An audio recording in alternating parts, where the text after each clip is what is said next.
सरकारनं वाहन चालवण्यासोबत केलेल्या नव्या कायदेशीर बदलाविरोधात वाहन चालकांनी बंड पुकारलाय। वाहतूक संघटना संयुक्त महासंघाचे प्रदेशाध्यक्ष रियाज सय्यद यांनी नवीन मोटार वाहन कायद्यातील बदलांमुळे गरीब चालकाला लाखो रुपयांचा दंड भरावा लागणार आहे, तसेच नवीन कायद्यात 10 वर्षाच्या तुरुंगवासाचीही तरतूद असल्याचं सांगून केंद्र सरकारचा निषेध केला। वाहतूक संघटना संयुक्त महासंघाच्या वतीनं रियाज सय्यद यांच्या नेतृत्वाखाली मार्केट यार्ड हैदराबाद रोडवर रास्ता रोको आंदोलन करून केंद्र सरकारचा निषेध करण्यात आला। आंदोलनात सहभागी झालेल्या आंदोलक चालकांनी आपल्या जवळील चालक परवाने जाळून केंद्र सरकारच्या नवीन कायद्याचा तीव्र निषेध व्यक्त केला। वाहन चालकावर लादण्यात आलेल्या जाचक अटी केंद्र सरकारनं लवकरात लवकर रद्द कराव्यात ही प्रमुख मागणी घेऊन शेकडो वाहन चालक रस्त्यावर उतरले। हा जाचक कायदा रद्द झाला नाही तर वाहतूक संघटना संयुक्त महासंघातर्फे राज्यभरात तीव्र आंदोलन करण्यात येईल असा इशारा प्रदेशाध्यक्ष रियाज सय्यद यांनी यावेळी दिला। आंदोलनात वाहतूक संघटना संयुक्त महासंघाचे पश्चिम महाराष्ट्र अध्यक्ष इरफान शेख, हमीद बागवान, रियाज कुंठे, यासिन मुल्ला, मुश्ताक मेलार, परसराम बगले, इरफान शेख, मशाक इनामदार, अकील शेख, मोहसिन मुल्ला, तुफान शेख, कादर पठाण, इम्रान शेख, प्रदीप शिंगे, फेरोज तांबोळी, खलील कोरबू, मिनाज बागवान, सद्दाम शेख, इफ्तिकार कामतीकर, इरफान कल्याणी, शंकर राऊत, संतोष माळगे, मारुती पुजारी, अक्षय केलकर, दस्तगीर बागवान व असंख्य चालक बांधव उपस्थित होते।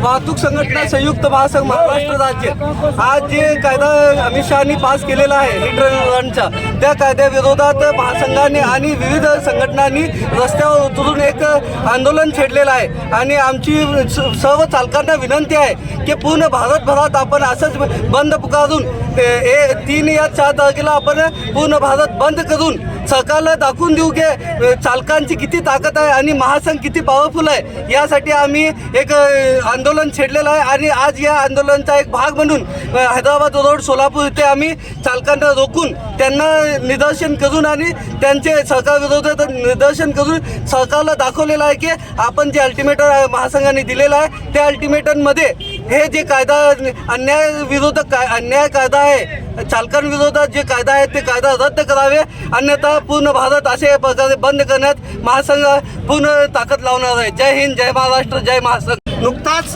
केंद्र सरकारने हिट अँड रन कायदा 2023 याच्या अंतर्गत चालकांना हिट अँड रन त्यांनी ॲक्सिडेंट करून पळून गेला तर त्याला 5 लाखाची शिक्षा, 5 लाख रुपये दंड व 10 वर्षाची शिक्षा असा एक प्रकार त्यांनी आणलेला आहे।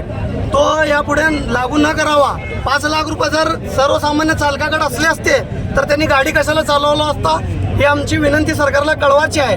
आज आम्ही त्याचाच एक निषेध म्हणून आमचे लायसन्स जाळून केंद्र सरकारचा निषेध केलेला आहे। येणाऱ्या काळात जर सरकारने हा कायदा परत नाही केला, कॅन्सल नाही केला तर आम्ही याच्यापेक्षाही तीव्र आंदोलन करून सरकारला चालक काय असते ते दाखवून देऊ। धन्यवाद।